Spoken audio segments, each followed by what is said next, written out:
Pessoal, boa tarde. A gente está aguardando um pouquinho todo mundo entrar na sala para dar início, e logo dar as boas-vindas. Então, só mais um minutinho.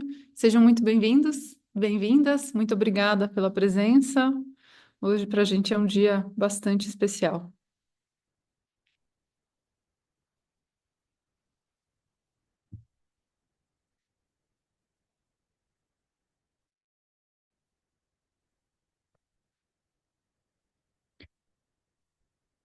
Muito bem. Então, oficialmente, sejam bem-vindos e bem-vindas.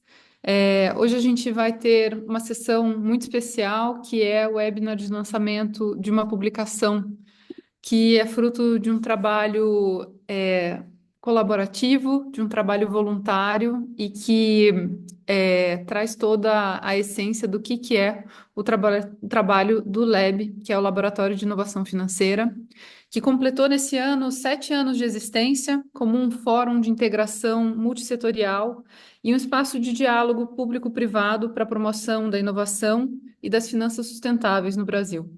Nesse ano, a ONU comunicou que apenas 17% dos ODSs vão ser atingidos em 2030. E com certeza, conversar sobre como que a gente faz com que as estruturas financeiras e o investimento sustentável seja canalizado para essa agenda é uma agenda muito chave. Eu sou Carol Busato e junto com o Leonardo Barros a gente coordena um dos grupos de trabalho do Laboratório de Inovação Financeira. O Laboratório de Inovação Financeira é uma iniciativa do BID, da BDE e da CVM, e hoje a gente tem a honra de contar aí com o nosso comitê gestor para uma fala de abertura. E, além do subgrupo de instrumentos financeiros e investimento de impacto, que é esse, a gente conta com um subgrupo de fintech e de finanças verdes. Na equipe do Lab, então, além de mim e do Léo, nesse GT de Instrumentos Financeiros e Investimento de Impacto, a gente tem a Eunice, na secretaria, a Larissa, em toda a coordenação, Kátia, fazendo toda a agenda de comunicação. Então, como hoje a gente conta com membros do subgrupo e é um webinar aberto, essa apresentação um pouquinho mais formal, para quem ainda não conhece o nosso trabalho, e se por acaso quiser fazer parte, a gente vai deixar também no chat um como fazer parte. Vocês enviam um e-mail pedindo para a gente para fazer parte dos fóruns, que são fóruns para membros. E aqui eu queria só dividir muito rapidamente essa agenda. Então, primeiro essas boas-vindas, apresentar um pouquinho essa agenda da reunião. Então, a gente começa com uma abertura institucional.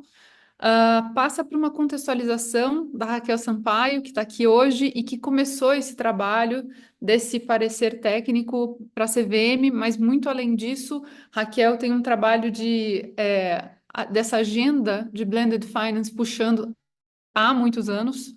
Então, ela vai comentar um pouquinho o contexto disso no Lab, que não começou nesse parecer e não termina nesse parecer. Depois o Cláudio da CVM vai trazer um olhar do regulador e vai contar um pouquinho como que esse documento vai ser usado na prática e que outras possibilidades tem. Na sequência, a gente entra para um debate para falar um pouquinho de desafios e oportunidades do uso das estruturas no Brasil. A gente sabe que, como uma inovação, tem vários desafios, então a gente trouxe aí diversos especialistas, o Gorini, da Dynamo e da Go Blended, para falar do ecossistema, o Marcos Lima, para contar um pouquinho como é que foi essa agenda no BNDES toda e o que a prática está trazendo, o Roberto da Taboa, que foi dos ganhadores do edital do BNDES, e o Valmir da Belterra para trazer esse olhar da prática e dos desafios da prática de lidar com inovação. A gente está com o Q&A aberto, então quem quiser fazer comentário ou perguntas, aproveita esse espaço, mas ao final a gente conta que a gente vai ter 10 minutinhos aí para fazer essas considerações finais. Tudo bem até aqui? Então eu vou passar a palavra para o Alexandre e para o Daniel para a gente poder começar e vou parar de compartilhar aqui a tela. Um excelente webinar a todos e muito obrigada pela presença. Bom, boa tarde, gente. Muito obrigado, Caroline, Carol, amigas, amigos e colegas. Inicio aqui dizendo que é uma honra e um prazer para nós, para a CVM como um todo, estarmos aqui nessa iniciativa relevante, como a Carol recordou, iniciativa que foi construída né, em conjunto e que tem aí por trás, inclusive, uma demanda específica nesse ambiente tão interessante, saudável, instigante que tem sido o ambiente do Lab. Então, é uma publicação que vem de interlocuções iniciais e desdobramentos disso.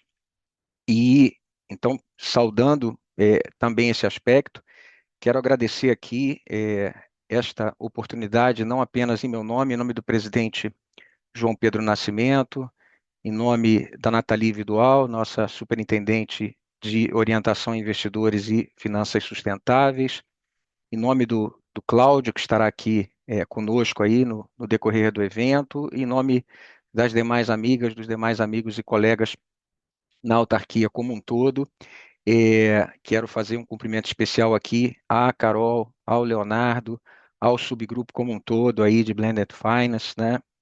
Subgrupo de Blended Finance num ambiente que já é um ambiente importante no Lab, não é de agora isso, quer dizer, nós temos lá o GT de impacto, temos os grupos de trabalho trazendo aportes relevantes aí ao longo do tempo para todas e todos nós e para a CVM também em última análise. Então, faço aqui esses cumprimentos específicos aqui a vocês e ao subgrupo e ao próprio grupo, o GT Impacto, e estendo claro aqui agora também todos esses cumprimentos à audiência qualificada aqui e a todas e todos que vão falar aí no decorrer do evento, inclusive com experiências e o que está sendo visto agora e tratado no ambiente do BNDES, por exemplo. Enfim, preciso fazer aqui o clássico disclaimer de que é uma fala rápida, mas é uma fala do Alexandre, não é uma fala que vincule necessariamente a CVM, embora eu esteja aqui institucionalmente. Bom, gente, a Carol já lembrou aqui, o Lab, né, vem aí já um longo período com um trabalho importante e entregas relevantes, né, de 2017 para cá, CVM, a BDE, BID e todas as demais e todos os demais parceiros das instituições que nesse ambiente multissetorial, como foi lembrado, e que trabalha o tempo inteiro coletivamente, todas e todos vêm trazendo aportes importantes e a gente tem conseguido com isso obter insumos, insumos valiosos para, entre outros âmbitos que se beneficiam ali, a própria atuação regulatória da CVM. A gente tem tido benefícios importantes para essa atuação regulatória em suas mais diversas facetas. Isso envolve o plano normativo, o plano regulamentar, mas também as diversas frentes em que a gente tem atuação. O Lab ele permite ali naquele ambiente que a gente tenha isso que é tão vivo e dinâmico, né, que é algo que ocorre aí em ambientes como o ambiente e o domínio econômico, mas numa pauta que é essa pauta transversal, né, a pauta da sustentabilidade, suas vertentes, os aspectos ESG, tudo que diz com a Agenda 2030, os Objetivos de Desenvolvimento Sustentável, etc. Tudo isso é vivo, como nós sabemos, precisa ser acompanhado com atenção a esse claro dinamismo inerente aí a essa ambiência, a esse tipo de pauta, e o Lab tem sido este ambiente em que as discussões vivas elas são feitas, e isso tem permitido que a gente acompanhe e esteja aí na vanguarda em relação a esses assuntos. Nós, é preciso frisar, porque estamos falando aqui realmente não da CVM, não dessa ou daquela instituição, de ABDE ou mesmo de BID. Estamos falando de um ambiente que é esse ambiente coletivo, é esse ambiente como um todo que faz essas entregas. A CVM, como sabem, tem uma política de finanças sustentáveis nos dias atuais, ela tem um plano de ação bienal que implementa, né, na verdade, que viabiliza a implementação desta política, um plano que cobre as mais diversas facetas das temáticas de sustentabilidade e ESG. A gente tem ali, por exemplo, aspectos relacionados com a parametrização das informações a serem prestadas, por exemplo, companhias abertas para decisões informadas, refletidas, conscientes de investimento. Sabemos aí nesse momento que nós temos, por exemplo, a pauta tão importante de internalização das normas IFRS S1 e S2, né, lá do ambiente do trabalho do ISSB, por exemplo. A gente tem, de outro lado, toda uma conexão também da CVM, entre outras pautas que estão tratadas ali com aspectos como prevenção à lavagem de dinheiro, financiamento do terrorismo ou proliferação de armas de destruição em massa e tudo mais que diga com sustentabilidade e objetivos de desenvolvimento sustentável, e uma conexão importante também e adicional com as pautas da administração central que estão sendo erigidas e que vêm se desenvolvendo em relação a esta temática no que diz com a jurisdição com o país como um todo, como, por exemplo, ocorre com o plano de transformação ecológica. Assim também se dá com relação a iniciativas legislativas. Estamos aí com, né, aquilo que está se desdobrando agora relacionado com o mercado compulsório aí, essa questão, por exemplo, né, do carbono e tudo mais que a gente vem tratando em relação a essa temática, tudo isso é acompanhado de perto. A gente tem, de outro lado, né, o Lab o tempo inteiro, em termos de sinergias, conosco, né, e nós lá, né, temos conseguido trabalhar a conexão e a interface com essas pautas também trabalhando aquele ambiente vivo ali, né? E transformando aqui e acolá algumas das nossas pautas de forma a adaptá-las àquilo que possa trazer ainda mais efetividade no que está sendo buscado, inclusive no ambiente dos grupos, e aqui não é diferente. A gente tem aí hoje o lançamento dessa publicação importante em relação à Blended Finance, né, a Blended Finance e aquilo que isso pode nos trazer em termos de possibilidade de mobilização de recursos, né, para o desenvolvimento sustentável, como foi lembrado aqui e é lembrado na publicação, é sabido que a gente tem aí ainda um espaço importante a ser preenchido em relação às necessidades que têm as jurisdições para implementação da agenda como um todo nessa área e dos objetivos de desenvolvimento sustentável em si, quer dizer, para que isso seja efetivamente cumprido, ali também se evidencia, né, que há um espaço importante aí em termos de capital ainda nos diversos setores e nos ambientes privados, de investidores, inclusive institucionais aqui ao redor do mundo, para que se trabalhe a possibilidade disso ser realmente carreado para esse ambiente de desenvolvimento sustentável. Agora, é claro que é preciso um regime de estímulos e desestímulos adequado e bem balanceado. E é um pouco isso que vai se discutir aqui hoje, em que nível esse mecanismo, as estratégias relacionadas, inclusive com o uso de blended finance, podem ajudar na mobilização desses recursos que estão aí, né, com clareza e com segurança de que isso realmente pode se tornar efetivo e benéfico em todos os planos. E vamos, ao discutirmos as estratégias e as possibilidades hoje, ter, como já foi aqui adiantado, um algo plural, um algo altamente representativo hoje em relação a quem pode trazer aportes para isso. Da nossa parte, renovo aqui os agradecimentos e digo que estamos aqui ansiosos aí com o que vai ser o desdobramento aqui na discussão desse evento. Eu vou ficar aqui o máximo que eu puder ainda adicionalmente para acompanhar. Se possível, estou torcendo aqui, ficarei até o desfecho, tá? Mas já desejo aqui uma vez mais que tenhamos uma excelente tarde agora aí de discussão. Renovo as boas-vindas e desejo a todas e todos que se cuidem, né, e fiquem bem. Muito obrigado. Muito obrigada, Alexandre. Daniel, a palavra é sua. Seja bem-vindo. Obrigado, Caroline. Eu vou começar então agradecendo. Eu quero agradecer a nova coordenação do GT, a Caroline e o Leonardo. Estão fazendo um trabalho sensacional, mas agradecer também a Raquel, o Felipe, eu vi que está na audiência. Eles saíram da coordenação, mas não saíram do lab e sequer saíram da agenda, muito antes pelo contrário. Então, promovendo impacto e continuando o trabalho que sempre fizeram muito bem feito, né? Obrigado pelo trabalho de vocês. A secretariado do Lab também e os demais participantes. Cláudio, prazer em vê-lo. Tem muito tempo que eu não te vejo, nem que seja online. O... Todo Gente, meu.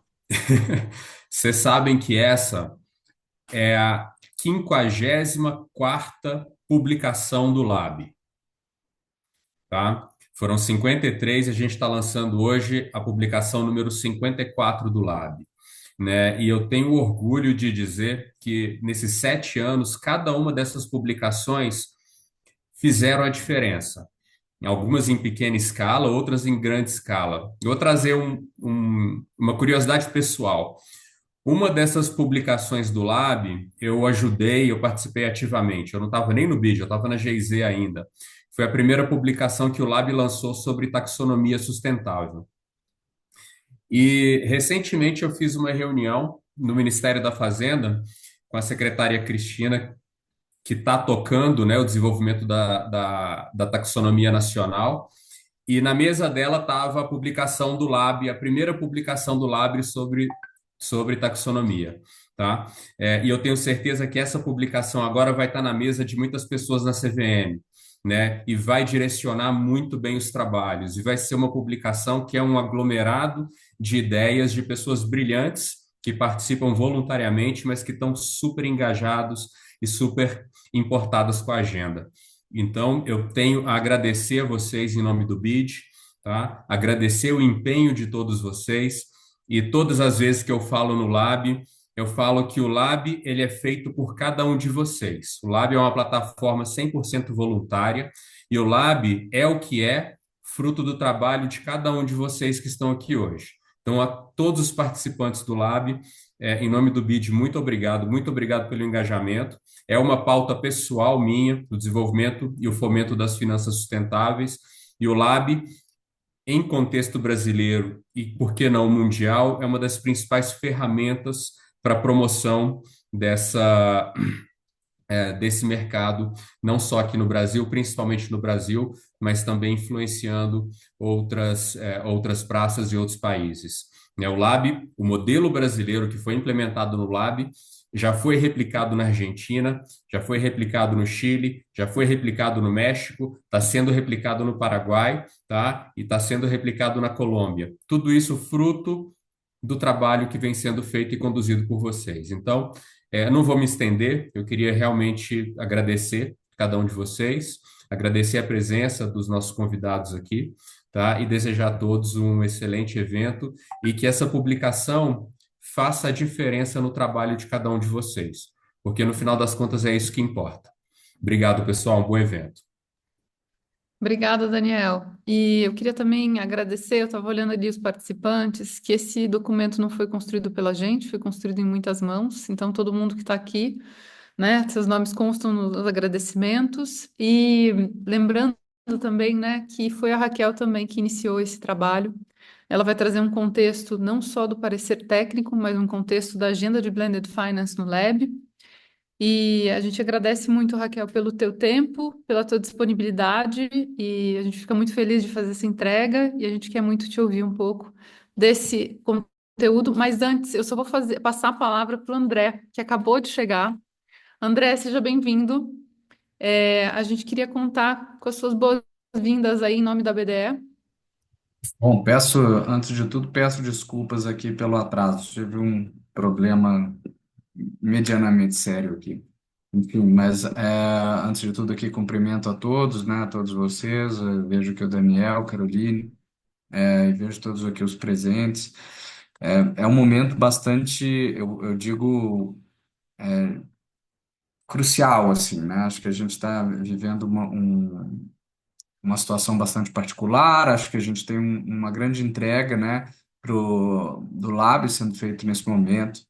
É um trabalho de muita consistência, tal como os demais. Assim, sempre que a gente vem trabalhando na estrutura de Blended Finance, a gente vê um avanço grande no país, a gente vê um avanço grande em uma série de boas práticas, em várias das instituições que fazem parte aqui do laboratório desde o início, né, da sua fundação e posteriormente com o avanço pouco a pouco, né, na quantidade de participantes. Mas o conteúdo que esse material traz é reconhecido não só dentro, como fora também do laboratório. Então, nesse momento, as minhas palavras são muito breves, Carolina, mas mais no sentido de reforçar a importância e o uso que esse material vai ser feito muito provavelmente pelas instituições parceiras, pelas instituições que fazem parte aqui do laboratório. Sem mais delongas aí, retorno a palavra. Muitíssimo obrigado pelo espaço. Obrigada, André. Para nós é uma honra estar aqui com as três instituições que compõem o comitê gestor do LEB. Esperamos que você tenha conseguido resolver o teu problema. E passo a palavra para a Raquel, para ela contar um pouquinho esse histórico. Raquel, microfone. Bom, pessoal, obrigada. Obrigada primeiramente aí a todos, né, Carol, Emilce, pelo convite de estar aqui com vocês. É, é verdade, assim, a gente sai como consultora do Lab, mas a gente não larga o Lab por nada, né? Queria fazer uma pequena correção que, assim, antes era eu e o Felipe junto, né? Então não era só eu que estava fazendo, o Felipe Vinoli também, né, participou de cada etapa aí anterior. E hoje eu sinto que a minha fala representa um pouco eu e ele, né? Eu tô aqui um pouco em nome dele também. A gente dividiu um pouco esses trabalhos, então eu me sinto aqui hoje representando ele. Bom, o instrumento de Blended Finance, ele tem uma importância assim, muito grande no contexto que a gente está vivendo, no sentido que ele é um instrumento, é um mecanismo que viabiliza a conversão, assim, a convergência de múltiplos atores numa causa comum, né? E não há como falar sobre lidar com mudança climática, lidar com os desafios sociais, sem essa interação profunda entre os atores, né? Se antigamente a gente tinha aí uma divisão clara entre primeiro setor, segundo setor e terceiro setor, cada um dentro do seu escopo, quando a gente olha para os desafios globais que a gente vive, não tem mais como a gente se eximir de olhar para isso como sociedade, né, e trabalhar de uma forma colaborativa e coordenada. E o mecanismo de Blended Finance, assim como todas as atividades do Lab, ele representa isso, né, representa essa união, representa essa colaboração, né? Fora que é um mecanismo financeiro que traduz o impacto, né? Se no sistema financeiro como um todo a gente tem o sistema financeiro e o mecanismo a serviço de mais dinheiro, o blended finance, assim como o investimento de impacto, ele está a serviço do desafio. E o dinheiro, ele passa a ter o papel que ele deveria ter em tudo, que é de ele vem como meio, né? Ele é um resultado daquilo, mas o objetivo central, de fato, é resolver um problema socioambiental. Então, assim, esse é um dos meus assuntos mais caros, mais preferidos. Assim, eu realmente acredito muito no uso desse mecanismo quando a gente olha para o cenário de emergência climática e todas as outras pautas emergenciais que a gente está vivendo. Por outro lado, não é um tema fácil, né? E no Lab, a gente vem trabalhando isso há pelo menos 2 anos. A gente começou esse trabalho com um alinhamento conceitual, né? E aí o Marco Lima participou de cada etapa, né, Marco? A gente fez muita reunião, reunião interna com o time do BNDES, reunião com atores do governo, reunião com o time do Lab, enfim, foram muitas articulações que a gente precisou fazer e o Marco Borini também estava junto disso, né? Sempre como talvez uma das principais vozes nesse tema, para viabilizar que as pessoas entendessem o que é o mecanismo e as múltiplas facetas dele. E como resultado dessa primeira fase, a gente teve uma primeira publicação que foi coordenada pelo BNDES, né, em que a gente trouxe, né, esse aspecto aí do mecanismo. Depois a gente começou um trabalho mais intenso. Eu acho até que em decorrência de todas essas reuniões que tivemos e de toda essa proximidade, a gente conseguiu acompanhar de perto como foi, né, os desafios que a equipe do BNDES enfrentou no projeto piloto, né, para lançamento do fundo, né, de 90 milhões a fundo perdido para apoiar esses projetos. Foi maravilhoso ter a oportunidade de acompanhar, né, esse time do BNDES nesse momento e de participar de alguma forma dessa construção. Uma vez que terminou essa fase, a gente começou a se questionar, e aí, que mais a gente precisa? Né? Como mais o Lab consegue apoiar o ecossistema? E dentro disso, a gente começou a levantar quais eram as principais dificuldades do ecossistema. A primeira dificuldade que a gente identificou era uma dificuldade de falta de clareza regulatória. Não é nem que o sistema regulatório inviabiliza o blended finance, não. O sistema brasileiro, ele estava, de certa maneira, pronto para acolher o mecanismo, principalmente quando a gente olha em termos de CVM. Mas existia uma ausência de clareza sobre diversos aspectos do instrumento e sobre diversos aspectos regulatórios do instrumento. Por causa disso, a gente começou então um trabalho de articulação junto com o Cláudio e junto com outros membros da CVM, os próprios membros do colegiado da CVM, e dessas interações surgiu a ideia da gente fazer um parecer técnico que pudesse trazer elementos que possam apoiar a CVM numa manifestação pública do tema, seja numa forma de um parecer de orientação ou enfim, de uma deliberação, enfim, o formato não vem tanto ao caso, mas o objetivo era que se tivesse uma manifestação da CVM sobre esse tema. Entendo que esse parecer técnico e esse trabalho posterior que vai ser feito, né, com ele é fundamental para que o mercado saiba que esse mecanismo existe, desperte uma curiosidade e tenha essa clareza regulatória que hoje a gente percebe que é uma lacuna. Vai ser suficiente para que a gente tenha um destravamento do mercado? Acredito que talvez não, né? Outras iniciativas e outras dificuldades precisam também caminhar, né? Então a gente percebe que existe também uma baixa colaboração intersetorial que a gente vai precisar melhorar, uma confiança maior entre os atores, né? Diferenças culturais que precisam ser trabalhadas para que a gente tenha múltiplos atores trabalhando juntos. A gente precisa também evoluir na parte de gestão de impacto, né? Como que a gente acompanha as métricas de impacto, etc. Tem vários outros desafios, né, para que, de fato, a gente possa trabalhar de forma conjunta nesses desafios globais que a gente está vivendo. Mas, sem dúvida, o primeiro deles, que é a questão da falta de clareza regulatória, eu acredito que seja um primeiro passo importante para a gente dar com esse parecer e com os futuros passos aí da CVM nessa direção.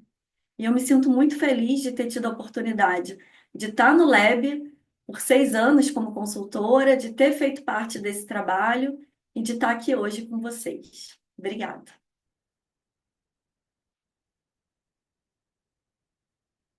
Carol, era Muito isso? obrigada. Muito obrigada, Raquel. Desculpa, eu estava tirando do mudo aqui. Obrigada, Raquel.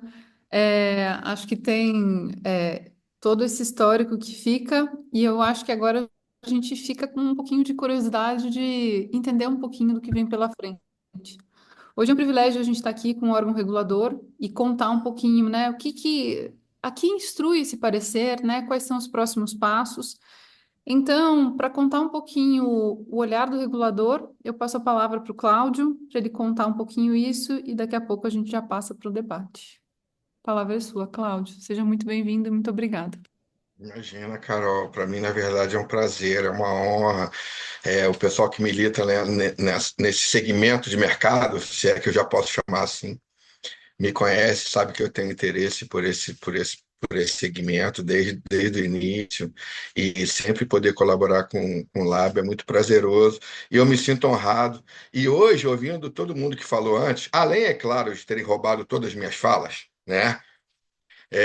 Eu ouvindo o pessoal falando que o Lab, a gente sai do Lab, mas o Lab não sai da gente, eu achei muito bacana, porque eu estou Tijucano, isso é uma frase típica de uma peça de teatro, de que a gente sai da Tijuca, mas a Tijuca não sai da gente, e aqui é a mesma coisa, quer dizer, a gente pode profissional ou pessoalmente, por vicissitudes da vida, deixar de acompanhar o Lab como a gente gostaria, mas a gente, em certa medida, continua plugado nele. O que faz sentido, dado todo o histórico que foi trazido até aqui de sucesso, especialmente pelo Rica, né?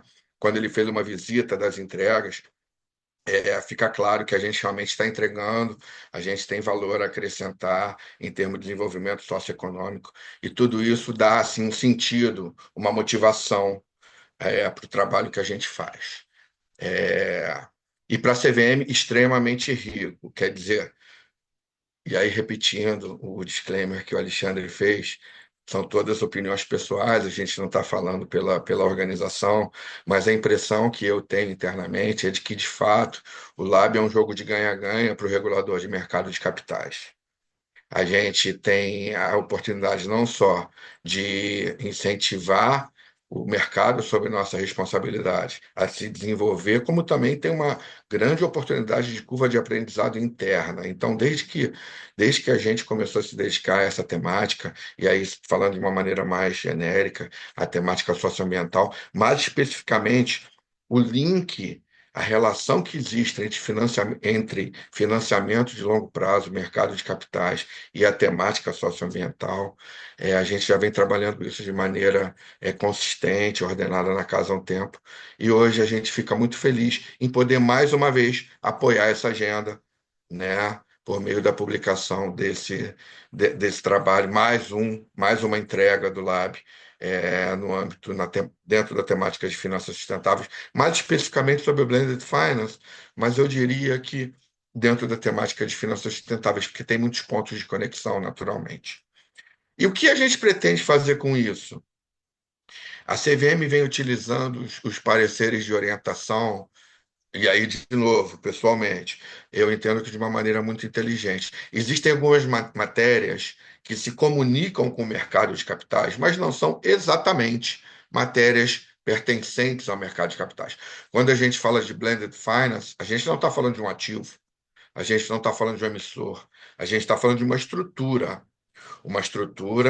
E aí, desculpe, pessoal, revisitar essa parte, só a título realmente de estruturar o raciocínio, uma estrutura que combina diferentes perfis de risco-retorno e que, em determinado momento, dentro dessa perspectiva de combinação de diferentes perfis de risco-retorno, vai conversar com o mercado de capitais.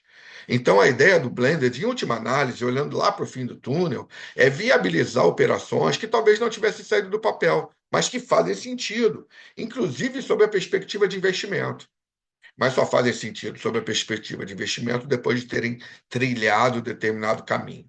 Isso é muito rico, vem sendo utilizado no mundo inteiro, e a gente tem um grande potencial de fazê-lo no Brasil também.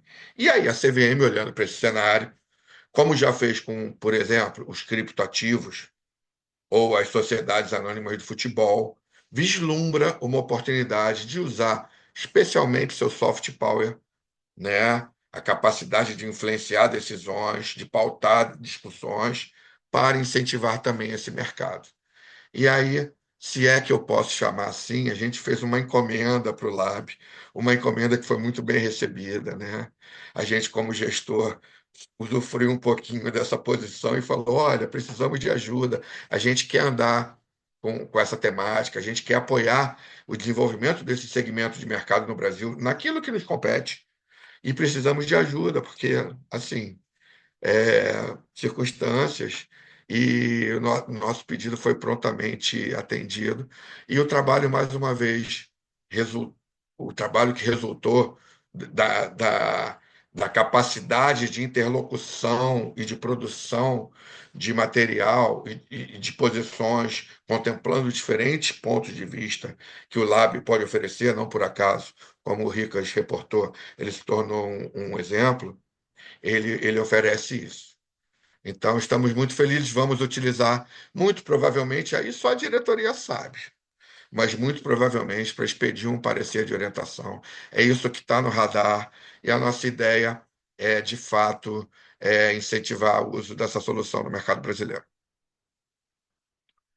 E aí eu não sei se eu já continuo como moderador, passando a bola para o pessoal, como é que eu faço? Flávio, estamos super em linha com o tempo e eu acho que a gente já pode dar início ao debate. A gente tem até 15h20 assim, para essa conversa, que eu acho que é a parte mais rica mesmo desse encontro. Então, pode seguir. Se eu precisar, eu comento alguma coisa, modero alguma coisa, mas o palco continua sendo seu. Não, eu já vou passar o palco rapidinho.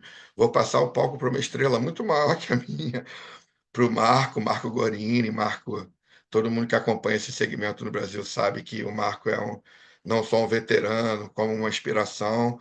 Eu gostei, assim, fora a atuação profissional hoje, Marco Gorini responde por um grupo do N Impacto, um grupo de trabalho organizado é, dentro da administração pública, para muito semelhante ao Lab, congregar diferentes pontos de vista. Quer dizer, eu não sei nem como definir o Marco, se ele é Dynamo, se é Gold Blended, se é Impacto, porque ele veste muitos diferentes chapéus. Eu gostaria que ele falasse sobre o uso de Blended Finance no Brasil, se fosse possível, dando uma comparada no mundo, como esse segmento tem se desenvolvido no mundo, um olhar do ecossistema como um todo. Obrigado, Cláudio, sempre generoso. Eu, de fato, tenho múltiplos papéis, mas todos eles se conectam com essa mesma agenda, que é de mobilizar capital para essa transição, né, que a gente está tão engajado aqui como coletivo. Bom, queria primeiro parabenizar o Lab, né, pela essa publicação. Acho que foi um esforço coletivo, como já foi falado aqui. Agradecer a oportunidade de ter participado ao longo desses anos e partilhado desse fórum. Honrar demais Raquel, Felipe, Léo, Carol, a Emilce, né, que seguraram esse touro aí, trouxeram com força para fazer acontecer. E aí, pessoal, eu vou tentar compartilhar com vocês o que eu tenho aprendido na prática, né? Assim, estou debruçado sobre esse tema desde 2017. Então, já são alguns anos acompanhando, ajudando a construir e aprendendo. Bacana. Eu acho que esse é o primeiro ponto, né? Quando você traz, Cláudio, assim, ó, como é que está o setor?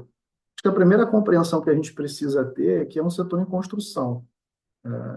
E como todo setor em construção, eu gosto de 4 palavrinhas-chave, porque às vezes a gente quer acelerar, quer correr, e a gente fica frustrado porque as complexidades das emergências pedem isso, mas a gente precisa ter paciência, a gente precisa ter persistência, a gente precisa de resiliência e consistência. Eu acho que essas 4 palavras são muito importantes para a gente avançar na construção qualitativa de um setor, né? E quando você fala do blended como estrutura, eu vou dar um passo adicional e falar o que eu venho aprendendo, olhando para o mundo e aqui para o Brasil, assim, como o blended trata de convergência, é impossível a gente falar de convergência sem falar de ganha-ganha, e é impossível sem falar de diversidade cultural. Isso é muito importante, porque essa diversidade cultural que mobiliza os diferentes perfis de atores exige, isso é um aprendizado prático, que é onde mais demora para estruturar uma operação, na minha opinião. Tanto quando a gente olha lá para fora, quanto quando a gente olha para o Brasil. É uma linguagem, uma competência, uma capacidade, que eu vou chamar de diplomática, de falar múltiplos idiomas. Porque você tem que falar com o regulador, você tem que falar com o banco, você tem que falar com fundações, institutos, você tem que falar com o empreendedor, você tem que ser uma embaixada que domina uma capacidade de articulação, de negociação, de mobilização muito grande.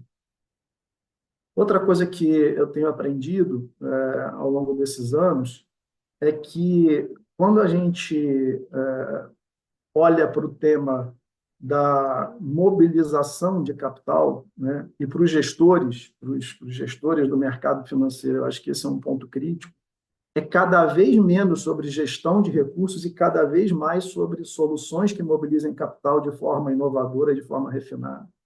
E isso é um salto de mindset importante que eu já sugiro assim uma reflexão, é o que eu tenho visto nos atores que estão mais adiantados no mundo, né?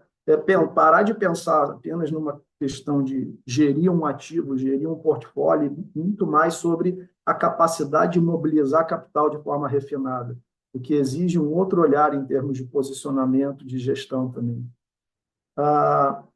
Um terceiro ponto que para mim é relevante é a gente não pode olhar para o mercado, para o setor, e pasteurizar, né? Então, a gente tem aqui trabalhado com 3 grandes personas, vamos chamar assim, porque são 3 personas que estão em estágios de maturidade diferentes. Isso vale para o Brasil e para o mundo. Tá? Quando eu estou falando aqui, eu acho que são coisas que se conversam, não é só Brasil, não. A gente tem aqueles que estão interessados no tema, estão botando o pé na água, e esses atores eles precisam ser sensibilizados. Eles estão começando a se interessar pelo tema. O Lab fez um papel estratégico nesses últimos anos nessa direção, né? Mas ainda tem muito a fazer. Depois você tem aqueles que são aprendizes, como a gente fala aqui. São aprendizes por quê? Porque eles já, além de interessados, falam, como é que eu entro nesse jogo? Como é que eu faço parte disso? O grau de maturidade e compreensão dos instrumentos está evoluindo no mundo todo. E eu acho que o Brasil é um participante importante desse processo de construção. O Lab é uma referência, na minha opinião, do que eu conheço, global. Essa iniciativa do Lab é um benchmark global, assim, de como mobilizar o ecossistema e construir esse processo. Então, esses aprendizes eles precisam ser instrumentalizados. E, por fim, tem os praticantes. E os praticantes é quem está com a mão na massa, que precisam ser apoiados para convergir, para potencializar, para engajar, né?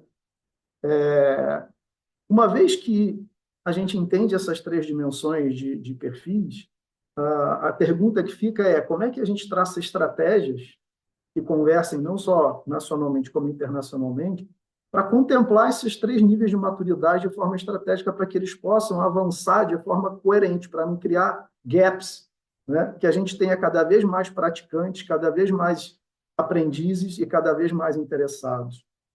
E, como construção de setor, a Raquel trouxe um ponto essencial, né? O impacto é uma dimensão crítica do blended, mas o impacto também é uma dimensão em assimilação.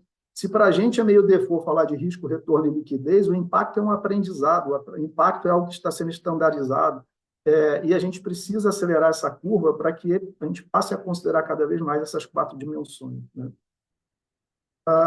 Eu também tenho aprendido nas operações aqui no Brasil, e vendo as operações, não só as que eu estou envolvido, mas vendo as operações, que a gente precisa fazer um shift, porque a gente está celebrando muito mobilizar capital, mas a gente tem que começar a falar de alocar esse capital mobilizado da melhor forma possível. Então, não adianta só a gente mobilizar, esse é um desafio, não adianta só mobilizar altos volumes de capital sem a gente alocar esse capital.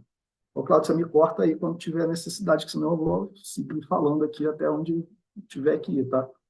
Imagina, é um prazer, Marco. E para isso, para a gente pensar a alocação, a gente não pode deixar de olhar e entender que a gente precisa aprofundar muito a capacidade de originação. Essa visão desse de-risk sistêmico, que olha a régua inteira, né, de originação, de contexto, de investimento, de acompanhamento, de saída, é essencial. O blended não é só a foto da estrutura. O blended é uma história, é um filme. E pensar o blended como filme é essencial para pensar as estruturas. Isso é muito crítico, senão a gente não vai conseguir fazer as alocações adequadas. E aí a gente vai ter o viés de não confirmação, de falar, tá vendo? Não funciona. Mas não é porque não funciona, é porque a gente não pensou como deveria. As estruturas e os processos, né? A gente teve recentemente, hoje, saiu na notícia aí na mídia, ontem teve um evento bacana, e a gente teve recentemente o leilão lá da Ecoinvest, por exemplo, né? Eu acho que é um grande sucesso de case aqui no Brasil, literalmente bilhões aí mobilizados, né? Acho que foram quase 7 bilhões colocados em grandes bancos, uma alavancagem que vai chegar a quase 45 bilhões, se tudo der certo, que é um salto imenso. Mas, para mim, o que chamou a atenção disso como principal elemento positivo no cenário nacional? São os grandes bancos entrando no jogo. E vai ter coisa certa, coisa errada, o importante é o movimento, o importante é a gente aprender com isso, né? A gente começou com os multilaterais, aí a gente teve um grau de maturação, os grandes bancos agora estão começando a entrar no jogo e todos eles já têm áreas ou estão debruçados sobre esse tema e querem aprender mais. As corporações começam a se mexer, ou seja, se você olhar os grandes players, eles estão antenados, eles estão interessados ou sendo instrumentalizados, alguns com a prática aí já na mão, né? Por fim, vou já passar a palavra para a gente depois debater mais, eu acho que tem uma ótima pressão regulatória global e nacional. Então, já foi falado aqui, né? A gente tem SIB, a gente tem o SFRD, que estão impulsionando e convergindo uma necessidade cada vez maior. Isso é mais sobre como e quando, não é mais sobre se. E a gente tem uma oportunidade atual na mesa, temos o COP ano que vem, presidência do NDB e do BRICS, que o Brasil assume em 25, presidência do BID, tem sim o que a gente já viu, vamos ver como contexto americano, eventualmente um movimento contracíclico, uma agenda anticlima, que pode emergir, e isso fortalece também o outro lado. E há recursos suficientes no Brasil e no mundo para essa agenda avançar. Então, eu fico feliz de ver essas questões, porque eu acho que depende muito mais da nossa capacidade de paciência, de resiliência, de consistência, para fazer o quê? Para gerar evidência. O que a gente precisa fazer agora é gerar evidência robusta. A Ecoinvest pode ser uma evidência robusta. Eu tenho estado em operações com grandes corporações, Gerdau, Dexco, CSN, AEG, a Vale, ou seja, grandes players entrando nessa agenda e testando as águas para ver se faz sentido e se vão replicar. Então, eu sinto que esse movimento de formar o setor, de desenvolver o setor, é parte do nosso papel. Acho que o Lab tem um papel cada vez mais estratégico nisso e essas concertações que a gente está fazendo idem. Entendendo esses desafios culturais e as competências necessárias para endereçar, eu não acho que o nosso desafio é de instrumento financeiro, a gente está muito bem servido de instrumento financeiro. Tem alguns ajustes regulatórios que sim são importantes, mas estão sobre o radar, estão sob discussão e tem agenda para endereçar isso. Tem recurso no mundo. Eu acho que o principal desafio nosso vai estar na boa originação, para que a gente tenha a capacidade de, ao gerar essas evidências, sermos capazes de gerar resultados que sejam inspiradores e que sejam tracionadores de outros atores. Acho que aqui, enfim, Valmir vai falar aí com certeza, temos aqui o Ataboa, né, com o Roberto, acho que são esses casos que precisam, de fato, ser multiplicados por 500, 200, 1000, para que eles que estão com a bucha lá na ponta, e que sabem o que significa isso, como é que a gente faz para ter 200 mil Valmir? Como é que faz para ter 200 mil Roberto? É assim que a gente vai fazer a transição, né? Isso é a originação. O Blender precisa estar debruçado desde esse espaço, de pensar esses atores e como a gente fortalece esses caras. Porque são eles que fazem a transformação e impacto na realidade. A gente é meio. Né? É isso. Obrigado. Muito bom ponto, Marco, muito bom ponto. O funding, o que você chamou de meio, quer dizer, fazer com que os recursos cheguem efetivamente na ponta operacional, é claro que é meio, né? Mas e reagindo mais especificamente às suas considerações, assim, a minha impressão, e é só uma impressão mesmo, é uma intuição, eu não saberia, eu acredito que eu poderia prová-la, mas não estou certo disso, é de que aos poucos a gente está indo. A gente vai removendo os obstáculos, a gente vai convergindo, a gente vai conversando, talvez não na velocidade ideal, no ritmo exigido ou desejável, mas a gente está indo. Quer dizer, a cada vez que a gente conversa, que há um novo grupo, nós temos mais gente trabalhando, mais convertidos, o que parece um bom sinal, né? Mas antes de passar a bola para o Roberto e para o Valmir, ou seja, para passar a bola para aquele pessoal que efetivamente está metendo a mão na massa, eu queria perguntar para o Marcos Lima, do BNDES, qual é a percepção dele sobre as estruturas, as chamadas de blended finance que o BNDES fez. O BNDES absolutamente decisivo, inclusive na geração de evidências que é necessária, como você bem alertou, Marco.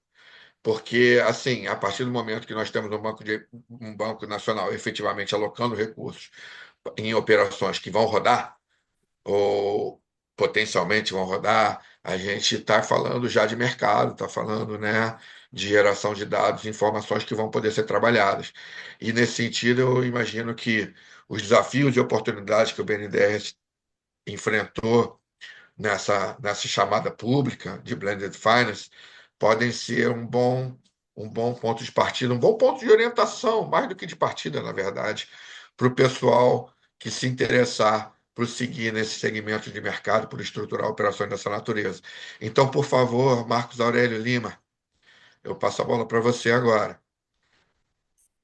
Boa tarde, Cláudio. Obrigado aí por passar a bola para mim. Obrigado, boa tarde para todo mundo. Obrigado pela oportunidade de estar aqui. Obrigado a Nil, ao Felipe e à Raquel, com quem a gente trocou bastante, como a Raquel bem lembrou, no passado, quando a gente originou essa discussão aqui dentro de casa, com o apoio do Lab. Eu vou falar um pouco mais sobre isso. A Carol e o Leonardo, que hoje estão com a Nil tocando o Lab. Obrigado também ao Roberto, ao Valmir, que estão acompanhando aqui na mesa, e o Alexandre, o Daniel e o Cláudio. Cláudio, obrigado por ter passado a bola aqui para mim.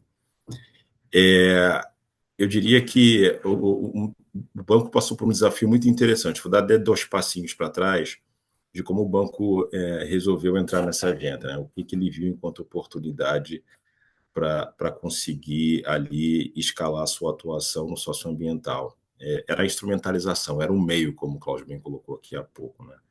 O banco estava com algumas dificuldades de encontrar meios para se fazer parcerias e conseguir ser mais efetivo e também um pouco mais incisivo, né, do ponto de vista de alcance para fazer o socioambiental. Vinha fazendo muitos apoios diretos com os recursos não reembolsáveis, muitos apoios por meio de financiamento, mas queria fazer mais. Estava sendo convidado a fazer mais, mas tinha ali suas dificuldades de instrumentalizar.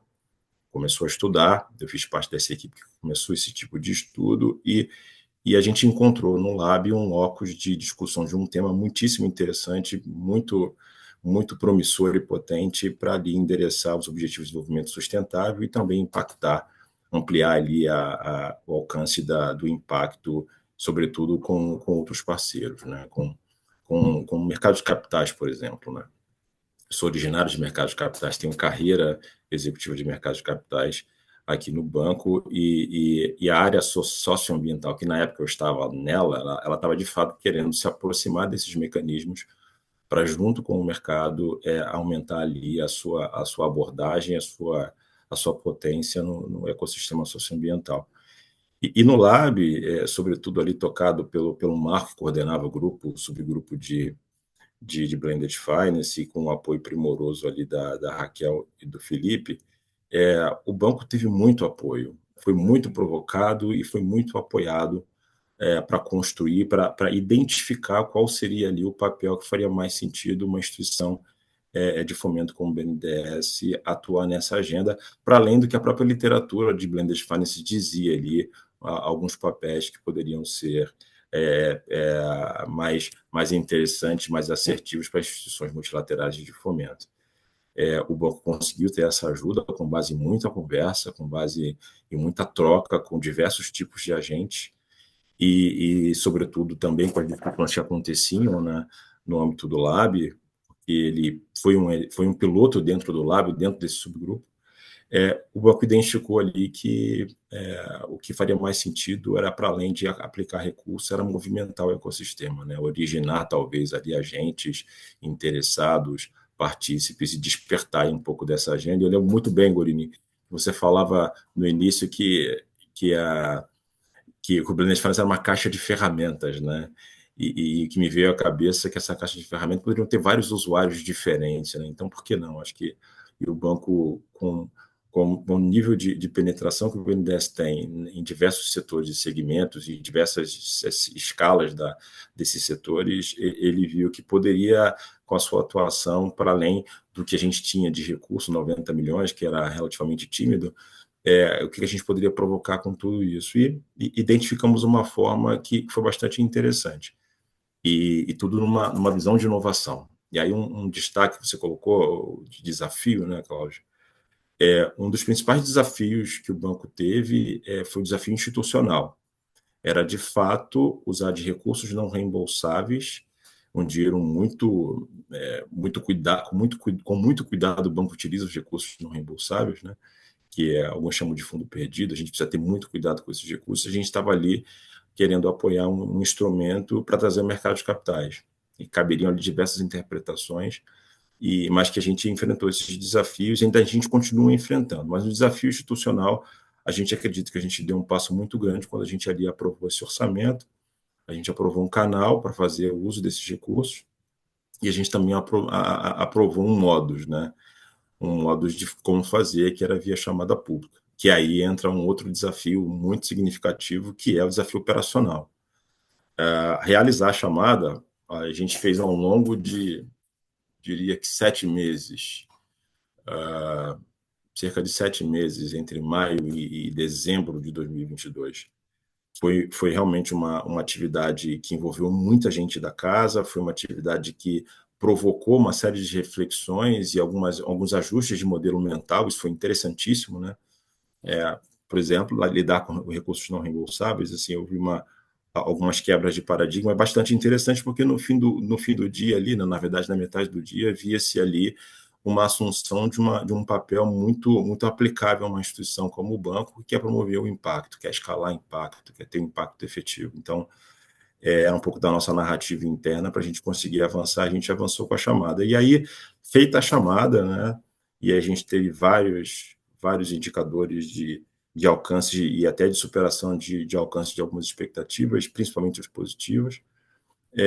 A gente sabia que tinha um desafio muito relevante nessa visão, um desafio operacional, que é a contratar, né? Um banco de fomento que tem uma série de dificuldades com relação a recursos não reembolsáveis, um banco que precisa proteger, né? Afinal de contas, não é só o dinheiro público, é o resultado financeiro do dinheiro público, né? Porque o não reembolsável ele é uma parcela do lucro líquido da instituição.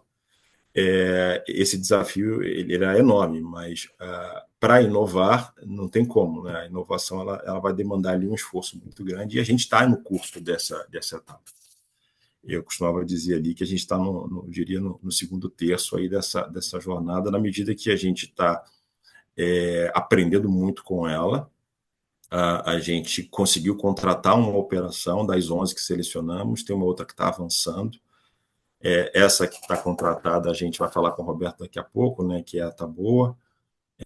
Todos os projetos que a gente selecionou são projetos interessantíssimos, assim, super interessantes na exemplificação, na evidência do que é o blended, o que é o blended aqui, e também naquele potencial impacto esperado. E aí isso gera muita beleza aqui para a atuação do banco, que no meu, aqui o Marcos falando, né, uma instituição como a nossa impacto que tem que ser perseguido a todo tempo, né? Mas e aí o que eu poderia destacar desses desafios operacionais que a gente tem aqui são relacionados muito a forma de analisar, o fluxo de análise e a forma de instrumentalizar essa construção, essa contratação. A gente sabia que isso seria um desafio importante.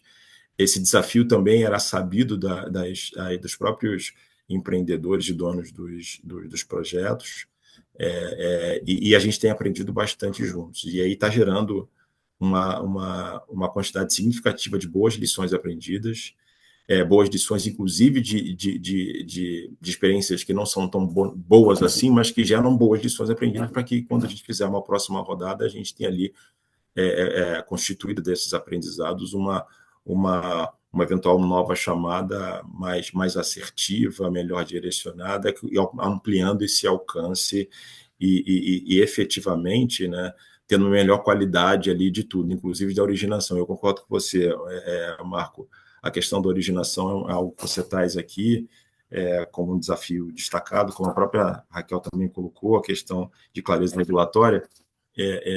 A gente acredita também que isso vai trazer mais elementos para a gente aprimorar a nossa atuação, a continuidade dessa nossa inovação. Assim, o que eu trago do ponto de vista de oportunidades com isso, e aí do ponto de vista operacional, que eu diria que o institucional, o desafio institucional, ele sempre continua, né? Ele sempre continua porque o orçamento público de um banco público ele sofre uma competição interna natural e quando a gente tem ali uma construção, uma contratação que ela tem uma dilação um pouco maior de tempo, começam a vir discussões relacionadas ao orçamento. Mas isso é natural, esse desafio institucional.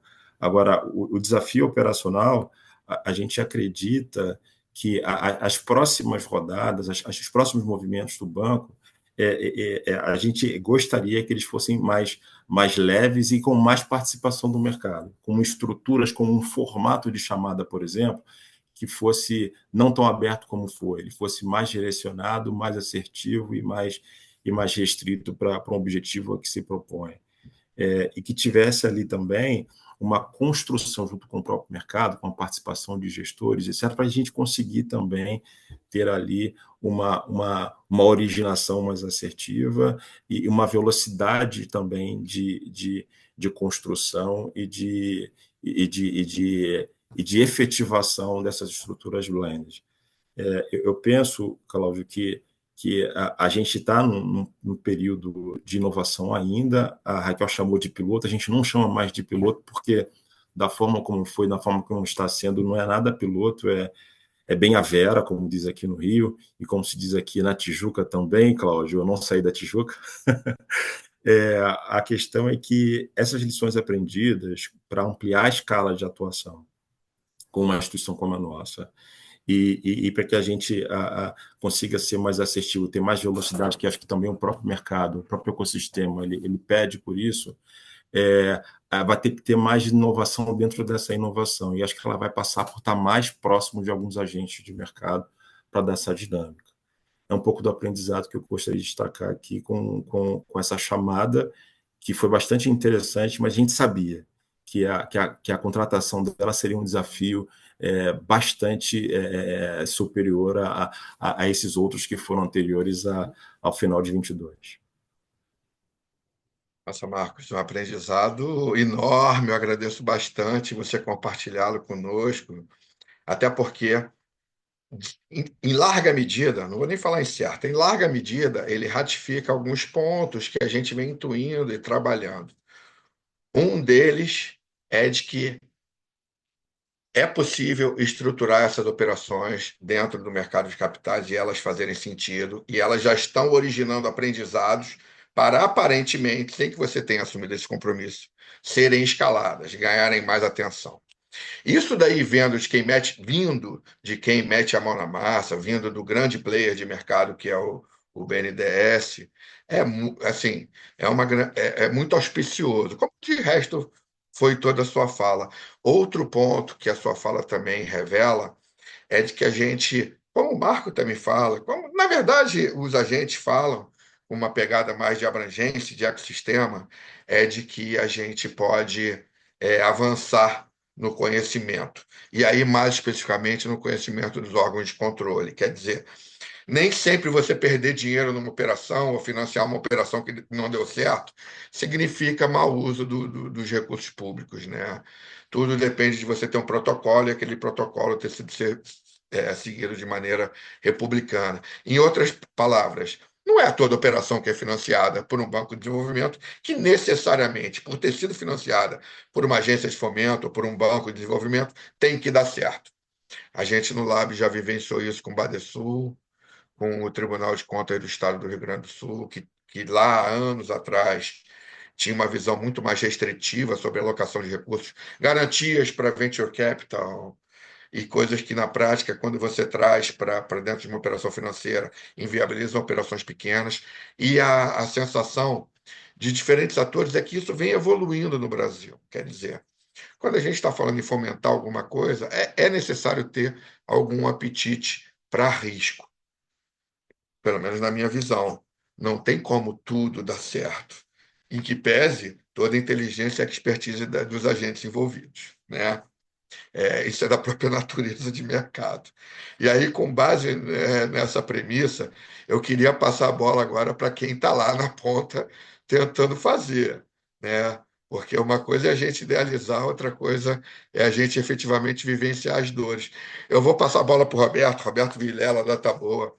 Taboa é uma das vencedoras, como o Marcos sabe, da chamada, do edital do BNDES, está operando a estrutura de Blended Finance, e a gente, assim, está muito curioso para o Roberto poder compartilhar com a gente a quantas anda essa operação. Cláudio, muito obrigado. Quero agradecer o convite de estar aqui e uma honra poder apresentar aqui a experiência da Taboa. Essa história, né, eu gostei muito da fala do Marco Gorini sobre originação, porque essa história começou com um apoio filantrópico, onde nós somos uma organização sem fins lucrativos que atua no sul da Bahia, fortalecendo a agricultura familiar, né? E, e a gente abriu uma linha de crédito, somos uma OCIP microcreditícia, para atender um público que não consegue acessar o Pronaf. Então, estamos falando de uma população realmente vulnerável, né, e no acesso às políticas públicas e tudo mais. E foi nesse período que a gente desenvolveu uma metodologia de originação, né, que é baseada na customização dos créditos, de cada crédito com cada agricultor, não é um pacote, e na conjugação disso com o processo de assistência técnica qualificada. E aí, com base nisso, a gente teve resultados de impacto, de geração de renda muito concretos. E falava assim, bom, a gente precisa escalar isso, porque com o dinheiro da filantropia a gente não vai conseguir ir muito longe. Então foi aí que surgiu a ideia de fazer o primeiro CRA, que foi emitido em dezembro de 2020, um CRA sustentável da Mata Atlântica, que contou com a segunda opinião da Way Carbon, teve o apoio do Tosini Freire e foi feito junto com o Grupo Gaia, apoio do Arapiaú, do Banise. E essa operação, que hoje já está no finzinho dela, já devolvendo o principal para os investidores, com os juros e tudo, ela, ela teve um resultado sensacional. Ela está a inadimplência abaixo de 1%, o aumento de renda em 3 anos para os agricultores médio foi de 60% e de produtividade de 50%. Então, essa operação nos animou muito a escalar um novo CRA, que foi essa grande oportunidade que a gente teve com o edital do BNDES, já tendo pilotado isso com dinheiro filantrópico, depois tendo feito um blended para uma operação pequena, que foi bem pequena, de R$ 1 milhão, e agora essa operação com o BNDES e outros, né, atores, né, a gente teve o apoio do capital concessional da Rabo Foundation, é realmente um arranjo colaborativo, que foi mencionado aqui também como um aspecto, ele vai além do sistema financeiro, ou seja, para parar em pé nossa operação, a gente tem parcerias com um consórcio de municípios que tem um programa de assistência técnica, com uma organização filantrópica lá no Pará, que é o Solidaridade. Então, eu me identifiquei com aquela história do diplomata, né? A gente tem que falar muitas línguas, né? Inclusive a língua do setor financeiro aí, que a gente vem aprendendo ao longo dos anos, né? Mas é esse arranjo colaborativo que tornou viável essa operação do CRA, sustentável do cacau, que é essa operação que hoje a gente opera na Bahia e no Pará, exclusivamente com agricultores familiares, produtores de cacau, né? E sempre plantando num sistema agroflorestal, seja ele cabruca ou SAF mesmo, né? Então, é uma operação que tem um impacto socioambiental, a do passado teve muito evidente, e a gente vem monitorando para poder, anualmente, a gente analisa uma série de indicadores, aqueles que estão no framework avaliado aí pela Way Carbon. Esse framework foi para o nosso site hoje, se vocês quiserem baixar lá, ele está no site da Taboa, em publicações, tem os indicadores que a gente usa para avaliar impacto.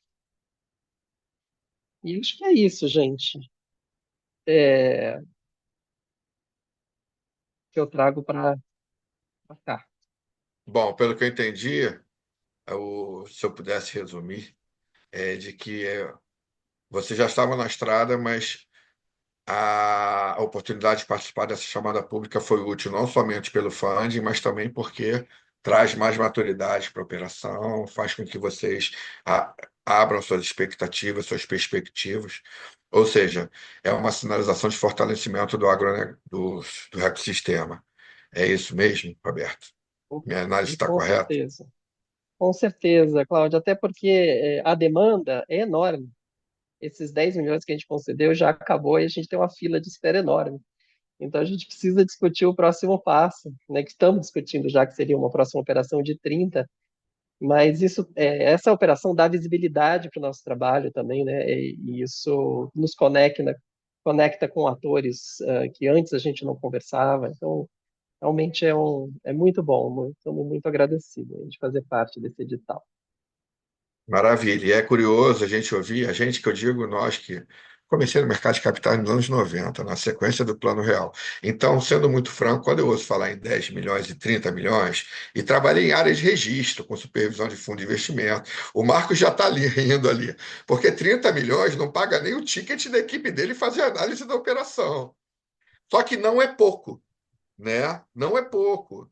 O ruim é não fazer nada, e não aprender, e não escalar esses tickets.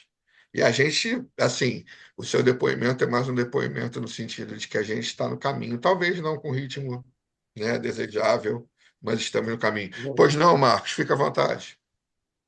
Não, você levantou um ponto muito interessante que eu só vou trazer qualificar um pouco mais o que eu coloquei como desafio operacional interno, né? Porque é exatamente isso.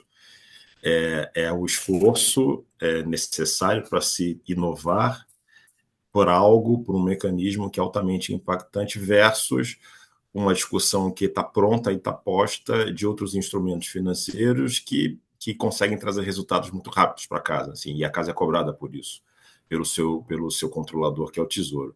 Mas é algo que faz parte o processo de inovação é assim. E aí eu puxo o gancho que talvez você conheça também, Claudio, e outras pessoas da audiência, é que esse processo que o banco vem fazendo é muito parecido com o processo que foi feito na indústria de private equity e venture capital, uma vez que ali existia uma série de resistências para esse tipo de abordagem, esse tipo de instrumento, sobretudo com recursos de dinheiro público. O banco foi junto com o CVM, sobretudo, fomos agentes de Estado e que ali a gente se juntou com outros agentes de outras instituições para fazer ali ter uma indústria, fazer ter ali um canal no mercado de capitais que fosse um canal de captação, de indução de gestão, de governança, promoção de impacto e etc., e que hoje se mostra. Hoje eu acredito que o banco não prescinda totalmente, desculpa, o mercado de capitais não precisa totalmente do BNDES para essa indústria, mas hoje ele precisa muito menos e ela já consegue até se autorregular e consegue ir à frente e crescer do jeito que ela é hoje, uma das maiores do mundo. Eu espero que daqui a alguns anos a gente consiga dizer a mesma coisa em relação à agenda de Blended Finance. Eu também. E eu estava lá na CVM respondendo pela supervisão de fundos estruturados, vi muitas operações do Criatec, que foi a grande iniciativa, a primeira grande iniciativa do BNDES nessa seara. E, de fato, o que você falou é uma analogia muito interessante, que é o banco com aquela pegada, o banco de desenvolvimento com a pegada de indutor, né? A partir do momento que o mercado anda sozinho, ele se desenvolve, mas o banco entrando com uma inteligência, não só financeira, mas também de análise, né, de expertise, que ajuda todo o ecossistema a se desenvolver. Muito obrigado pelas suas observações. Vou passar a bola agora. Pô, eu gosto muito de. Sempre que eu encontro com o Valmir, não que eu não goste de encontrar com vocês, pessoal, mas sempre que eu encontro com o Valmir, eu fico muito feliz, porque a experiência dele vem lá direto da Amazônia. É uma experiência assim muito hands-on, por assim dizer, e eu tenho certeza que ele também vai poder contribuir com insights muito generosos conosco. Por favor, Valmir, sua vez. Obrigado, Cláudio. E primeiro, obrigado por estar aqui, a Caroline, a Raquel. A gente pôde colaborar com esse diálogo aqui para a realização desse estudo. Foi um prazer ter a chance de dar palpite, ser ouvido e etc. E eu vou falar aqui rapidamente também para a gente, de fato, dar espaço para os debates sobre a experiência da Belterra, que é uma experiência recente nessas estruturas. E aí, de uma forma geral, também apresentando a Belterra, a gente é uma empresa nova, a gente tem 5 anos de operação, fazendo sistemas agroflorestais em larga escala em território descentralizado. Então, hoje a gente opera em Rondônia, Pará, Bahia, tem uma operação pequena em Minas Gerais e estamos começando um piloto agora no Piauí. E no Pará eu sempre brinco que é importante explicar que a gente está em 3 polos diferentes. Cada polo tem entre 700 a 900 quilômetros de distância um do outro dentro do estado do Pará. Então é como ter uma operação em Curitiba, outra no Rio de Janeiro, outra em Brasília, né, dentro de um único estado. Então são 3 realidades muito distintas. E eu diria que assim a Belterra, de uma certa forma, como startup, como negócio, a gente nasceu de uma estrutura de projeto blended, né? Não de uma estrutura financeira blended diretamente, mas de projeto. Ou seja, a gente nasceu de uma combinação de capitais muito diferenciados. Então, nosso primeiro contrato de financiamento, de investimento para criar o negócio, para incubar a Belterra, foi um contrato de serviço, né? O que é totalmente inusual, você contratar uma empresa que não existe para realizar um serviço que antes não era realizado e que não tinha referência no mercado, que era fazer sistemas agroflorestais em larga escala, e a gente fez isso com a Vale, através do Fundo Vale, criando uma nova referência de modelo de restauração florestal para uma meta voluntária da empresa, da Vale, e, portanto, foi uma co-construção do ponto de vista do modelo de negócio, do modelo de operação, da estrutura de financiamento adequado para isso.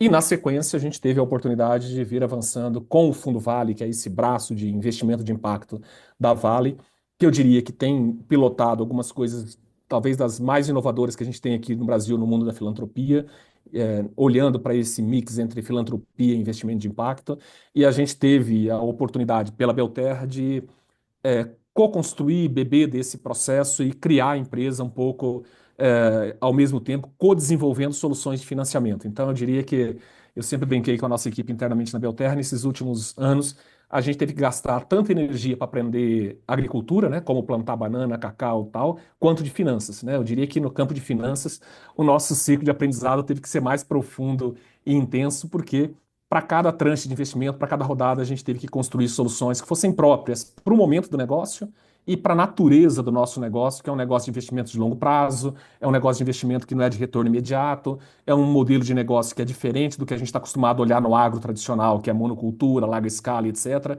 Aqui a gente está falando de policultivos, um monte de plantas no mesmo hectare, então um sistema de modelagem financeira para entender o econômicos do negócio é muito mais complexo do que você fazer análise de um plantio de eucalipto, de soja, de pinos, etc. Então, há um processo aqui de coeducação entre nós, né, de aprender e modelar a estrutura, mas também dos investidores, né, e dos reguladores, de quem vai olhar o instrumento e o veículo que nós estamos criando. Então, eu diria que a gente, de alguma forma, nasceu desse desafio de criar estruturas que tivessem combinação de dinheiros filantrópicos, de dinheiro de investimento, de natureza diferenciada e tal. Mas falando de veículo propriamente dito, que eu acho que é o objeto nosso aqui, a gente teve uma primeira uma primeira iniciativa rodada em 2022 com a Gaia, né, em investimentos. Então, a gente bebendo ali na experiência, né, e na iniciativa que a Gaia já tinha desenvolvido com a Taboa, né, a gente rodou a estruturação de um CRA, de um Certificado de Recebível de Agronegócio, onde a gente combinou duas organizações, da qual eu tenho a honra de ter sido fundador das duas, ou cofundador das duas organizações, que é a Conexus, uma ONG, uma organização sem fins lucrativos que financia cooperativas e associações de produtores, mas principalmente cooperativas nos diversos biomas do Brasil. A Conexus, como organização de microcrédito, já realizava operações de crédito direto para cooperativas, para produtores, mas havia ali um gargalo de buscar novo capital, alavancar os investimentos, né, e atender um número maior de cooperativas com tickets de investimento maior por cooperativas, então estava se buscando isso. E, Cláudio, a preocupação lá, né, foi aquela, pô, a gente vai fazer um CRA de 10 milhões, um CRA de 10 milhões é pequeno e etc. Então a gente juntou a necessidade da Conexus com a necessidade naquele momento da Belterra, que a gente também estava buscando levantar uns 10 milhões, e iniciamos a estruturação de um CRA de 20 milhões de reais, né, e no final das contas a gente fechou e fez a liquidação dele com 17, que aí dialoga um pouco com esse desafio aqui que o Beto, né, respondeu ali para o Felipe Vignoli nas perguntas, que é um dos desafios regulatórios, é o prazo curto para você gerar o lastro para o CRA, né? Então, no caso da Conexus, a gente já tinha uma carteira de crédito que estava em operação, a gente fez a integralização dessa carteira, né, dessas CCBs, dessas CPRs, né, no CRA, e aí, só que como a operação demorou para ser liquidada, os créditos foram vencendo, não deu tempo de estruturar novas operações e acabou dos 10 milhões que a Conexus iria levantar, a gente levantou só 7 milhões, que era o que tinha de lastro efetivo para o momento da liquidação, e a gente fez um CRA, então liquidou, fechou um CRA de 17 milhões de reais, numa estrutura muito interessante, porque nesse arranjo 10 milhões era um único tomador, que era a Belterra, para suas operações de expansão, que ia beneficiar aí algo como cento e poucos agricultores que estavam integrados na nossa expansão, e do lado da Conexus, um pool de cooperativas, que seriam os primeiros tomadores, de 27 cooperativas espalhadas em diversos biomas brasileiros, com uma alta concentração na Amazônia, mas no Pampa, no Cerrado, na Caatinga e tal. E neste caso em particular, principalmente no caso da Conexus, uma possibilidade de revolvência desses créditos ao longo dos 3 anos de duração do CRA. Então, o CRA de 3 anos, a gente está encerrando agora o segundo ano do CRA, então o ano que vem é o terceiro ano. E no caso da Conexus, a gente previa uma revolvência de até 3 giros, 2 giros, porque são operações de 6 meses, 8 meses, no máximo ano. Então, esses 7 milhões da Conexus provavelmente gerarão algo em torno de 21 milhões de créditos aproximado em operações para as cooperativas, né? E aí tickets que variam de 100 mil, 200 mil a 1 milhão de reais por operação. Então, esse foi, digamos, a inovação do modelo, você juntar dois tomadores, né, num CRA dedicado para uma operação combinada como essa. E na estrutura de subordinação, né, a gente também buscou ter uma inovação bastante diferenciada. Então, neste caso, a Belterra, pelo Instituto Belterra, com recursos de um financiador internacional, entrou na cota júnior. Então, nessa estrutura de 17 milhões, nós temos uma cota júnior de 2 milhões de reais que a Belterra integralizou com recursos de um parceiro de grant, né? E, portanto, a gente fez ali uma cota júnior, que é a última a sair da operação, a que tem menor remuneração, a que compra um pouco maior a parte de risco. A gente fez uma cota mezanino, que a Conexus integralizou recursos vindos do Fundo Vale, numa operação que a Conexus já tinha estruturado com o Fundo Vale. Então, uma cota do Fundo Vale de próximo de 5 milhões. E, finalmente, 10 milhões que o Santander liquidou e fez a integralização. E aí nós tivemos uma estrutura total de 17 milhões. De novo, né, como a gente disse aqui, é uma estrutura, é um volume de recursos pequeno para uma estrutura que exige uma energia de estruturação, de assessorias, de suporte grande. Então, é óbvio que parte do nosso ganho com essa estrutura foi especialmente de aprendizado, foi um processo muito, muito intenso para nós de aprendizado.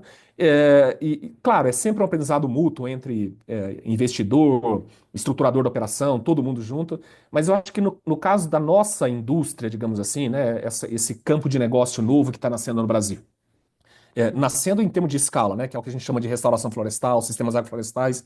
A gente já faz isso no Brasil há muito tempo, obviamente. Muito disso é feito por programas públicos e por organizações não governamentais, mas nos últimos 3 anos, especialmente, tem emergido um grupo novo de empresas fazendo captações de volume de recurso muito significativo e, portanto, é o que a gente poderia chamar aí do nascimento de um novo segmento de negócios no Brasil, que é esse segmento de negócio de restauração de terras degradadas, baseado em crédito de carbono ou em produtos, como é o caso da Belterra, que combina os dois, outras empresas mais focadas em crédito de carbonos e outros ativos, mas que estão hoje captando volumes que, somados nesses últimos 2 anos, eu diria que já estão próximo de 3 bilhões em 4 ou 5 empresas que levantaram esse capital. Então, a gente está falando de volumes de capitais para empresas nascentes de um segmento novo, na casa dos bilhões, é bastante relevante para nós, né? E falando aqui em investimento verde, investimento sustentável. Então, desse aprendizado, desse primeiro CRA, a gente iniciou uma segunda jornada de estruturação, que eu diria que ainda está em curso, embora já esteja operando. A gente está estruturando um FIAGRO com a JGP, agora com a Regia Capital, né? Então, e esse é um processo que a gente já está há mais de 1 ano e meio em estruturação, operação e etc.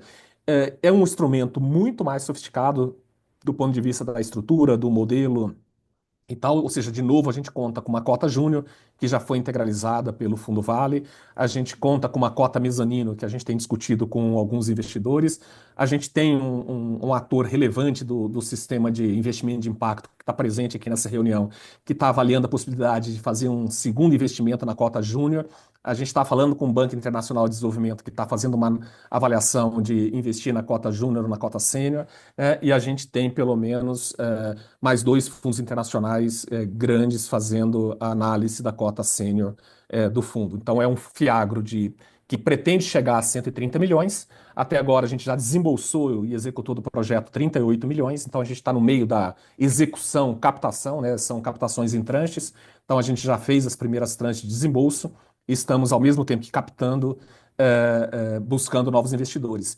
E aí é aquele velho desafio, né? Ou seja, quanto mais sofisticada e rebuscada a estrutura que você quer criar, maior é o trabalho para você explicar para os atores, engajar os atores e alinhar todos os interesses e tempo dos atores, né? Esse é um aspecto importante. Quando a gente começa a falar com grandes bancos, com grandes fundos internacionais, com investidores que também têm um grau de sofisticação alta, para investir num veículo desse, que tem os desafios próprios do veículo, né? Ou seja, a gente está falando de um fiagro. Explicar para o investidor alemão o que é um fiagro, a gente demorou alguns meses trocando notas, documentos, né, para que esse fundo, que pela primeira vez dele, provavelmente vai investir num fiagro, que a gente não tem essa figura jurídica fora do Brasil, né? Diga, Cláudio.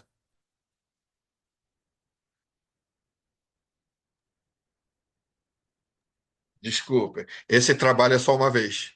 Exato, exato. Essas Aleluia. soluções perenes que possibilitam, Exato. né, um acesso a funding de longo prazo é o que a gente está buscando. Aliás, é bem legal te ouvir, porque não sei se consciente ou inconscientemente você narrou a Exatamente. evolução de uma indústria, né? A gente começou, fez uma operação Exato. maior, e agora a gente está vendo operações maiores em outras estruturas talvez mais adequadas, o que faz todo sentido. E assim, em última análise, a sua fala materializou tudo que os nossos colegas, nós aqui no painel, falamos anteriormente.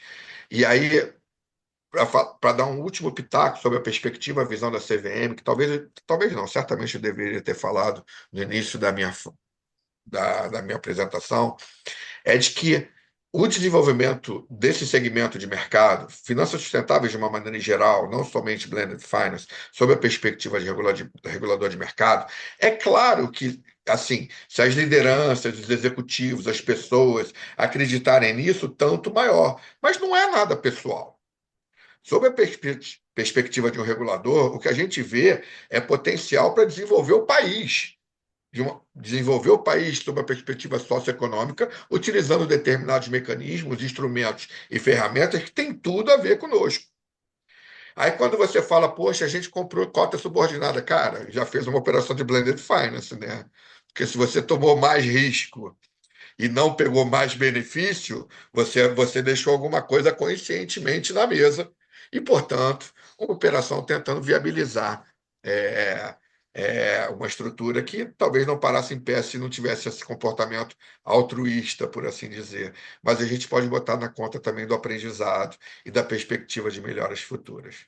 Muito legal. Você concluiu? Eu te interrompi, Não, não, desculpe. não, não tá concluindo, na verdade, e aí só para fechar, Cláudio, eu acho que eu estava falando que quanto mais usado vai ficando o instrumento, maior é a dificuldade de alinhar o tempo dos atores, né? Então agora a gente está tentando fechar uma operação de garantia para a cota sênior, e é interessante, porque ter uma garantia relevante para a cota sênior é incrível, né? Mas na hora que você começa a negociar com o garantidor, investidores falou, legal, é incrível, mas agora eu vou esperar chegar e fechar a operação de garantia para eu entrar no fundo. Então, tem uma cadeia de desafios, mas a gente está super animado com o veículo e especialmente com a possibilidade de escalar ele, né? De tornar, a partir de novos deals desse próprio Fiagro, a gente fazer operações muito maiores para os próximos anos em termos. Então, a gente está criando uma estrutura, né, com um conjunto de atores relevantes que possa suportar o crescimento e a expansão que a gente tem para os próximos anos, que aí a gente estaria falando nas centenas de milhões de reais e não mais na casa das dezenas, né?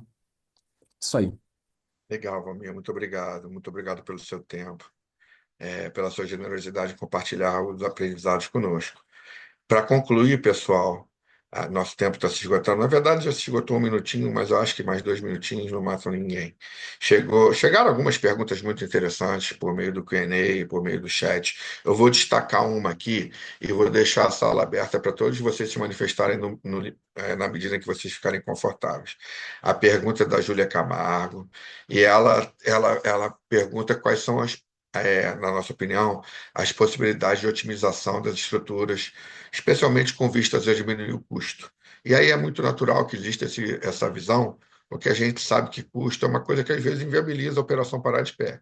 Então vocês veem caminho para isso, e isso conversa, né, muito claramente com a questão da observância regulatória, mas de uma maneira em geral, pelo que eu ouvi, eu diria que sim, que há espaço, mas eu estou devolvendo a bola para vocês aí no painel.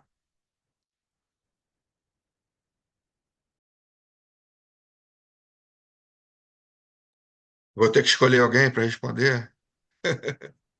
Eu posso falar rapidinho aqui pelo lado dos Beleza. fundadores, e talvez o Marco fale pelo lado dos investidores e estruturadores. Eu acho que do nosso lado aqui, uma coisa que a gente tem conversado com outras empresas, porque, como você disse, Cláudia, a gente de fato o nascimento de um segmento econômico, o que a gente tem feito é compartilhado muito desse aprendizado da Belterra com outras empresas de floresta, de agrofloresta, e o que a gente vem para o futuro é como a gente monta um pool de tomadores, né, para a gente convocar estruturadores e investidores para investir num pool, né, que reduza custo de estruturação para todo mundo, reduza custo e tal, dilua os riscos, considerando que você não vai ter concentração no único tomador, né, claro, e aí tem um papel, né, que é aquilo que o Gorini já havia falado, né, como que a gente cria novos para a demanda de capital, e a gente tem conversado com muitas empresas nesse sentido, como que a gente junta mais empresas desse mercado nascente para estruturar veículos em pool que aumente o volume e reduza custo de estruturação e busca de capital, né? Pelo lado dos tomadores, esse pode ser um caminho, né?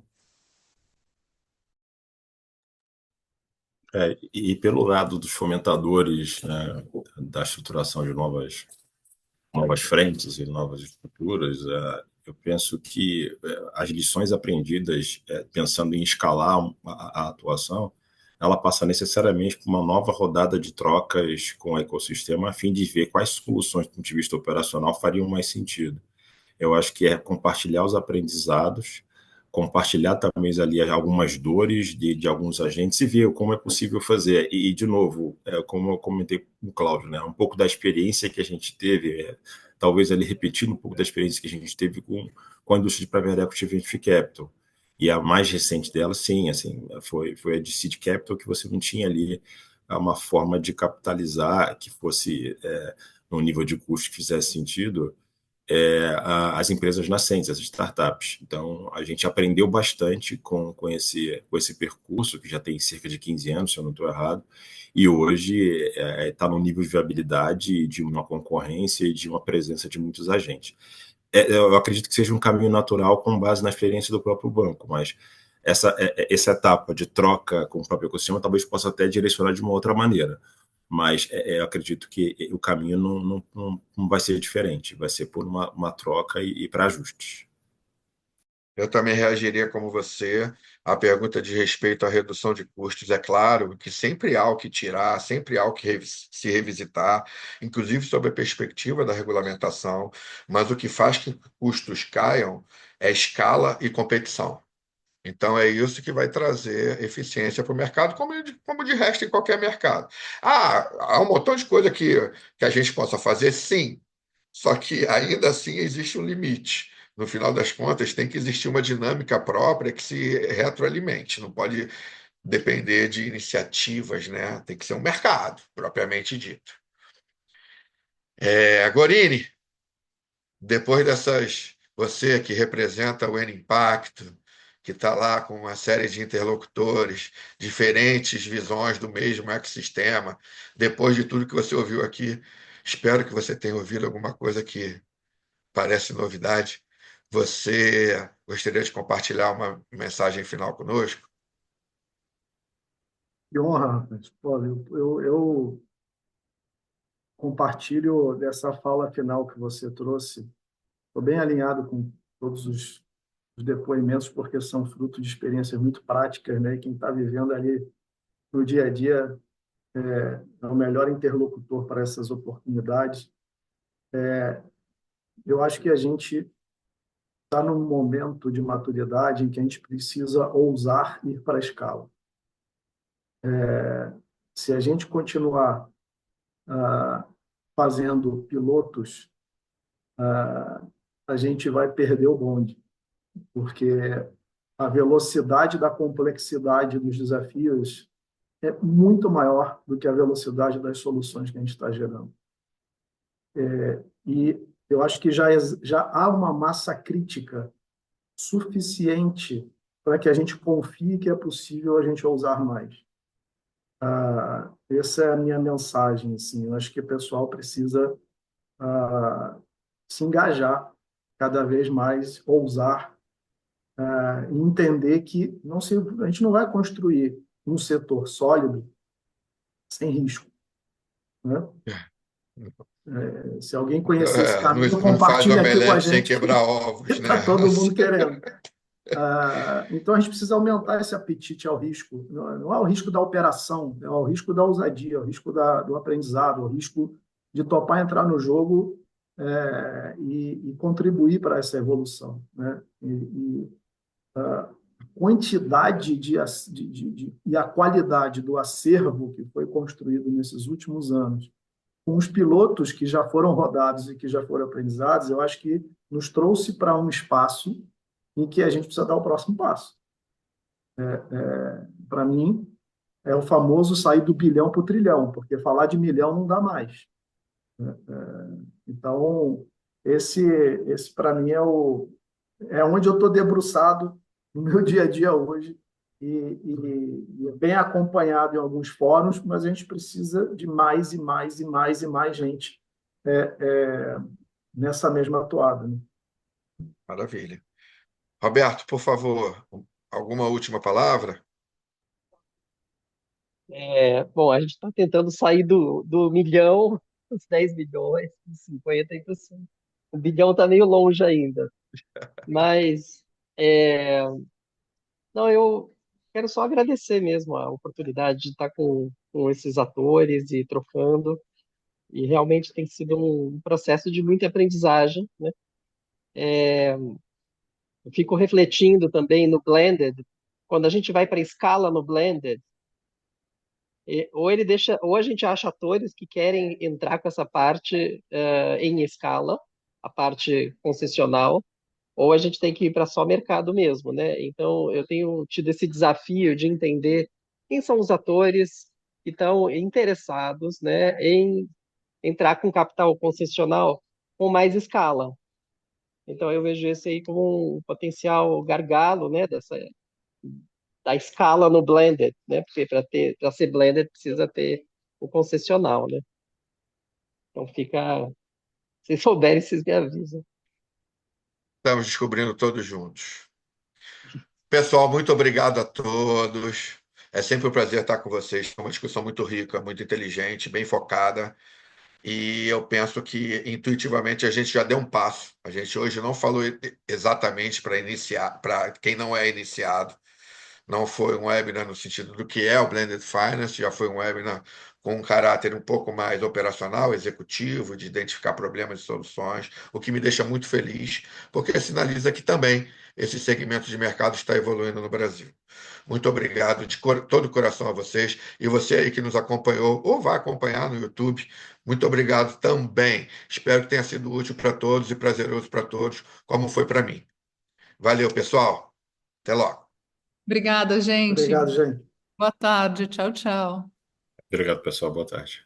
Um Obrigado, gente. Boa abraço. tarde. Obrigado, Tchau, tchau. pessoal. Tchau. Até mais.